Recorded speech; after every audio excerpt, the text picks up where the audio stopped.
You've heard me say over and over again how we're doing at DCCCD differs even for our department. As you're going to hear from Dr. May, because that community is so different out there now, we have a job to do. We have a job to do as employees. We have jobs to do maybe as your personal responsibility. We have jobs to do because we want to educate this community out here. And so we need to know more about that community. And we have Dr. May sharing with us game changers. So welcome our Chancellor, Dr. Joe May. Thank you so very much. Thank you, and it's great to be here, and just to be able to share a little bit of time with you that are really helping our students as they not only move through education but move through life, and really am delighted to be here. And I thought I would just talk about a few things that are a bit on my mind, and why what we do makes such a difference for both individuals, for our employers, and for our communities. I'll put up here, if I can, go backwards. Game Changers, Student Transfer Bill of Rights. And the idea is that increasingly the route to a better life, to a middle class, is going to be through the doors of community colleges transferring to four-year institutions. And as we look at that, it used to just be about individual opportunity, but now it really is about all of us and why we need students to continue to go through that pipeline. I'll get this thing here. A little bit about the Dallas County Community College District. We offer 350 technical degrees and certificates in a variety of programs needed to prepare people for the workforce as it exists today. More than 50 academic degrees that transfer to public four-year institutions, and well over 100 different articulation agreements with many of your colleges and universities that are here in the room today, and we're delighted about those. And today I was just informed of a new one that we had just signed. That again to open the doors and to make a better difference. The more that we can enter into these agreements, the better off our students are. Apparently, there's a little thing. The couple of thoughts here just about the Dallas County Community College District. On a given year, we touch over 100,000 students in our credit program, unduplicated, coming through our doors. At some of the local universities, as many as 47% of graduates actually had sat in one of our classrooms on the route to their four-year degrees. 20,000 non-credit, who many of them eventually roll into our credit programs and have opportunities. So in the course of a year, we really impact well over about 120,000 different students here within the Dallas County Community College District. And what's really also important about this, as it relates to the economy, as it relates to the workforce, is that they're from here and they remain here in the area. 95% of our students who go through our doors stay in the state of Texas. 75% never leave the area. And that's important from an economic development point of view, but it's also why we've got to provide programs and services close to where people live and work. Because not only is geography the real number one barrier to opportunity and access, it determines not only where a student will attend, it determines if they will attend at all. So we have to continue to work at how we can break down those barriers and make that possible. You know, one of the things that having been from Texas, in and out of the state over the many years, always very much aware of the tremendous growth that's occurring in Dallas, in the Fort Worth and North Texas area. And we've seen one now this year, the second largest job growth in the nation, with over 100,000 new jobs being created in the area. We've seen over the last several years population, Mayor Mike Rawlings tells me that 45,000 new people a year move into the North Texas area each year and are going here. So we've seen the population overall grow up 5%, but what's interesting to me and somewhat scary is that we're not keeping pace with the growth of poverty at the same time. That's up 41% at the same time that we're seeing population grow, at the same time we're seeing job growth. So this is pretty instructive to us as we look at what's going on with the workforce and the economy. meaning that many of the jobs being filled are being filled by people brought into the area, not people living here who are taking care of those jobs. Can you hear me okay? Or okay, good. And so we're paying a lot of attention to that at the Dallas County Community College District, because that's really an important part of our future, as well as the community's future. When we look at it, it really is all of our problem. You know, one of the things that I can remember growing up is that poverty, when you thought about it in Dallas, where'd you think? South Dallas. You thought mainly about south of I-30.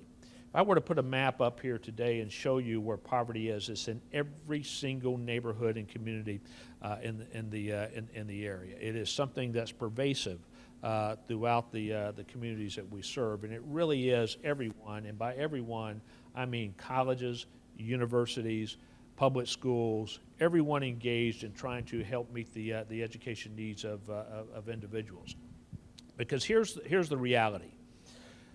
It wasn't that long ago, according to the folks at Georgetown University Center on Education of the Workforce, that 75% of middle-class jobs could be achieved with no more than a high school diploma. When I grew up, college, you would hear people talk about college being not for everyone. Anyone ever hear that college is not for everyone? Well, the reason why was this, is because when I grew up, in fact, I can remember friends of mine going, I don't know why you're going to college. I can get a good job. I can buy a car or a pickup, buy a house, get married, do all those things right out of high school. That is not the reality today. Today, we've almost seen it flip, where we're looking at by 2018, 63% of jobs will require some type of certificate or degree beyond high school, and that is accelerating, not slowing down. And so sometimes we still will hear people say college is not for everyone. That's just absolutely false today. It has to be for everyone. It's the only way we're going to grow the economy, and the only way we're going to raise people out of poverty. If we can't get people into some type of educational training program, there will be, let me tell you what's going on today with individuals that don't have at least a high school diploma. Almost 60% of them are home right now. They didn't work today. They won't work tomorrow. They didn't work yesterday. That's the reality today. And when you put that in perspective, when you drive around the North Texas area, what you see is that 1 in every 4 drivers of every car you meet are in that situation. That's the number. So we've got to change that and get more people in the pipeline and get them out. Now, many of you been following what these articles and things that are coming out saying that when you look at the amount of debt that students are taking on, that you have to question whether the real value of a higher education degree. Have you seen those articles and things? Well, you know, certainly I'm concerned about debt, and we're very proud to have the 49th lowest tuition in this of all the community colleges in the state of Texas. Our board has made a commitment there. We charge no fees. We keep tuition low. Right now it's $3,120 to get a degree. Next year it'll go up $7, and the price per semester for a full-time student will be $885 total. That's very affordable. And so we're going to work hard. But at the end of the day, we do know that education matters, and that the higher degree level over the course of your lifetime, the more that you will earn. And that's what's important about that. It's not just what it does for you individually. It grows wealth in the community. It's how we build schools and highways and support all the infrastructure and what's there. And when you start looking at look at that bottom chart there about the impact of people living in poverty. Most of you know when we talk about living in poverty, we're not using a living wage data here. We're talking about the actual federal poverty figures, which is for a family of 4, that's $20,050 a year.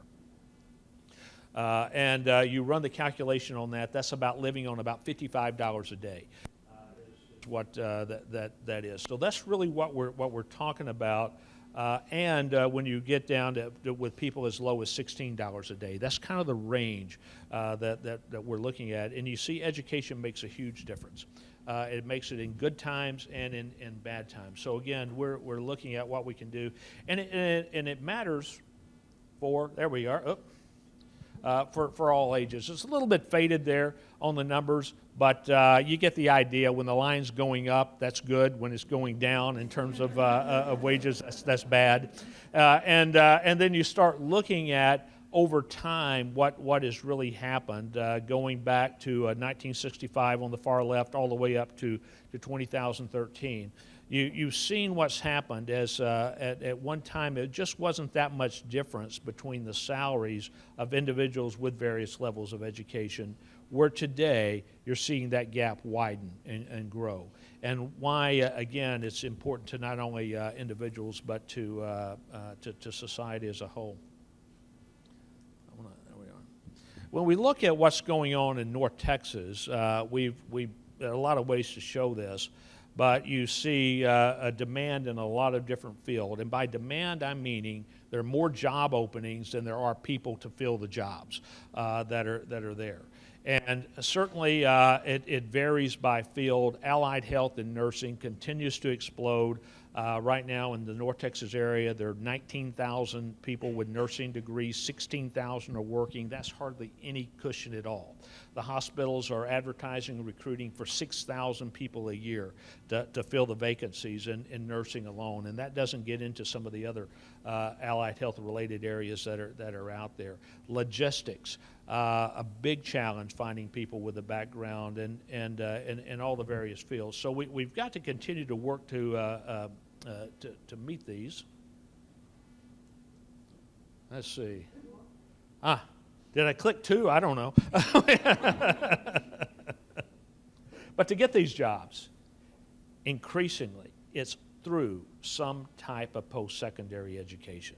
Almost all the time today, that's the realities. And we've got to go to community college. Students have to go to universities in order to get into that workforce. You know, and one thing we know, more than any time in recent history, every single person is worried about a job. Everybody's worried about a job. They're worried about getting a job. They're worried about keeping a job. They're worried about whether their children are going to have jobs. They're worried about what's going on. It's on their minds, and they're dwelling on it, and they're looking for any way for assurance. And I think oftentimes we undersell the importance of what we're doing to getting people from where they are without a job, and that's most people in certain situations, to where they have a good job. And we've got to continue to make that a big part of our conversations about what we do.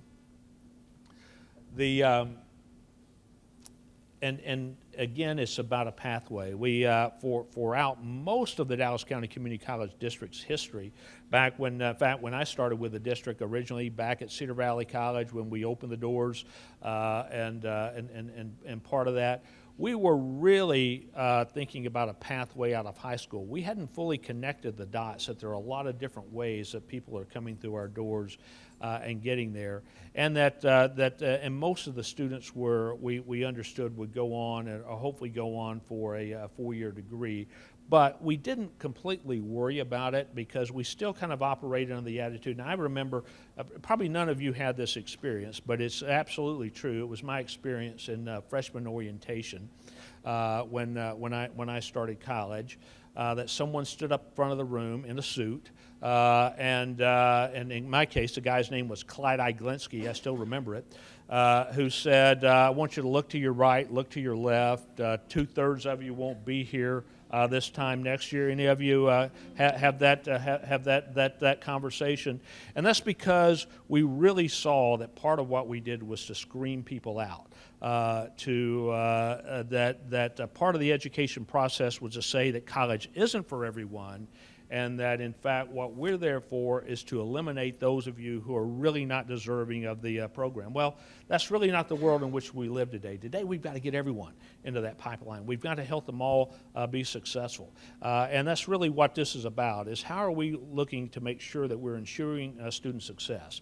And certainly, even with a guaranteed core curriculum transfer policy, we still see too many people losing out on the opportunity, taking too many hours, taking too long, or not getting the degree at all, because what we put in place is intended to facilitate that process, but often in and of itself, we lose track of what we're trying to do and put institution at the center of the conversation rather than students at the center of the conversation.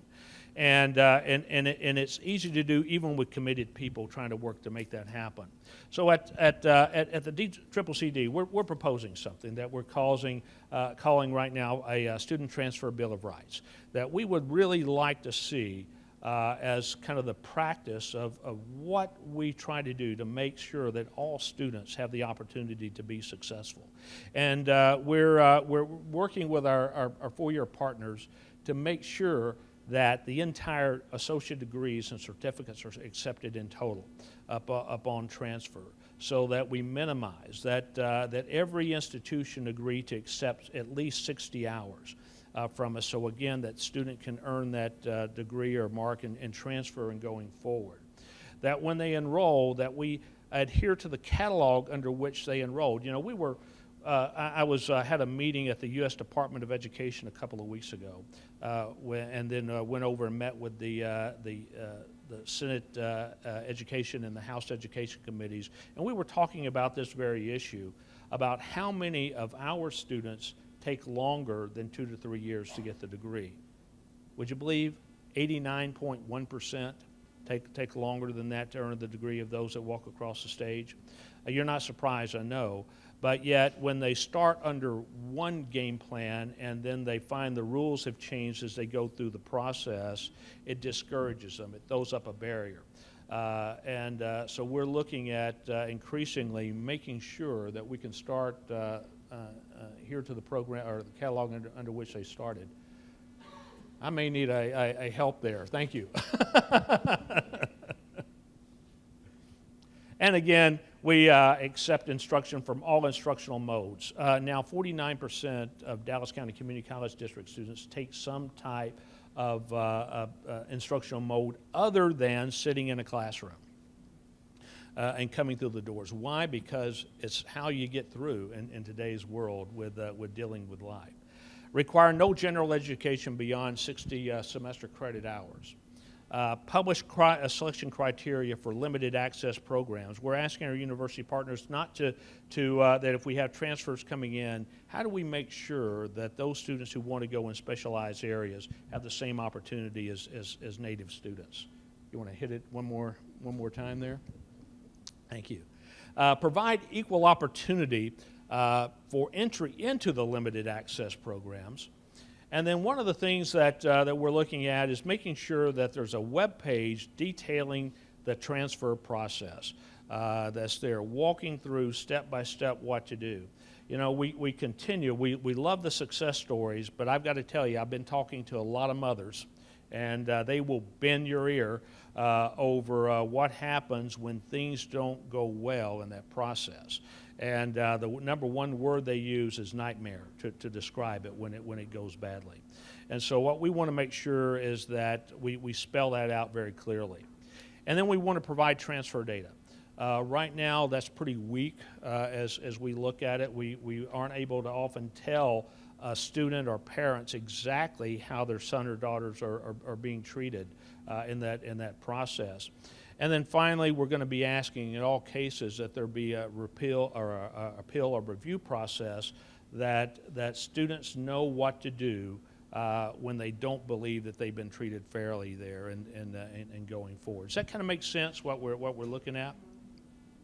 Now I'm asking our folks at our web folks. I'm talking to university presidents and my counterparts in the area, that we're looking at launching a web page where we will rate transfer partners on these criteria that we just put up, so that we can provide that information to students. So when they look at it before they commit, they understand what's going to happen to them when they transfer. They're going to understand which institutions will take the hours, how they'll take it. They'll understand which institutions have an appeal process or what they can go through that have spelled that out. Does that make sense? Kind of what we're doing, because one, we really are concerned about what happens to students. I'm concerned that the most expensive course a student takes is that course they had to take twice and didn't really need to take it.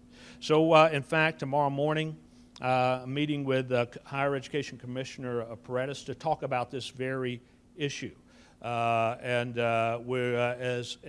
asking for help and going back and taking a look at, in fact, I'm going to ask them to pull transcripts.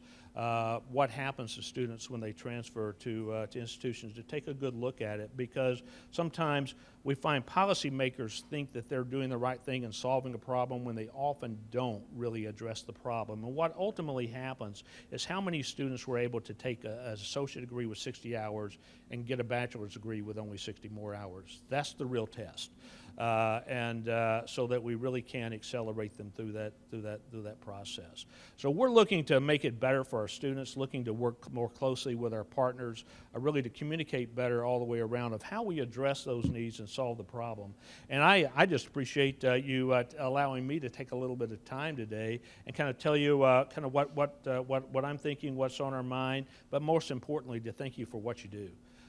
For bridging that gap, for giving hope for individuals where there may not have been hope before in their family, providing opportunity where they only saw barriers before, in many cases allowing that reset button to be pressed so that they can finish something that they started and to continue to have the life, going back to the salary and the income, because ultimately it's about building a better life, growing the middle class so that we can support all of our aspirations. So thank you very much for allowing me to spend some time with you today.